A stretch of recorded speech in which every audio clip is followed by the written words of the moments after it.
நண்பர்களே, ஒரு 11 நாளுக்கு முன்னாடி அரைக்கீரை நடவு செஞ்சுருந்தேன். இப்போ கீரை எப்படி வந்திருக்கு பாருங்கள். சும்மா தலை இருக்குது பாருங்கள். ஒரு ஜான் அளவுக்கு இப்போ வளர்ந்துருக்குது. இன்னும் ஒரு 4 நாளில் அறுவடை பண்ணிடலாம். அதுக்குள்ளே பார்த்தீங்கன்னா இதில் வந்து பச்சை புழு, சில புழு தாக்குதல்லாம் வரும்.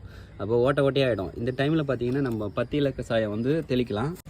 இந்த பூச்சி விரட்டியை தயார் பண்ணுறதுக்கு நம்ம என்னென்ன இலைகள் சேர்க்கலாம் அப்படின்னு இதில் பார்க்கலாம். முதல்ல பார்த்திங்கன்னா வேம்பு, நொச்சி, நொணா, எருக்கு, தும்பை, துத்தி, கற்றாழை, துளசி, ஆடாத்தோடா இது மாதிரி நிறைய கசப்பான இலைகளை சேர்த்து நல்லா இடிச்சிட்டு அதை கோமியத்தில் ஊற வச்சு 1 லிட்டர் தண்ணீருக்கு 30 ml இந்த பூச்சி விரட்டி எடுத்து நல்ல ஸ்ப்ரேயரை வச்சு இலைகளுக்கு அடியில் தெளித்து விட்டாலே போதும். எந்த பூச்சி தாக்கத்துலையுமே இருக்காது. அறுவடைக்கு 3 நாள் இருக்கும் போதே இந்த பூச்சி விரட்டி தெளிக்கிறத நிறுத்திடணும். இதில் அதிகப்படியான கசப்பு தன்மை இருக்கிறதுனால இது முன்னாடியே நிறுத்திடுங்க. 3 நாள் கழித்து அறுவடை பண்ணி சமைச்சு பாருங்கள்.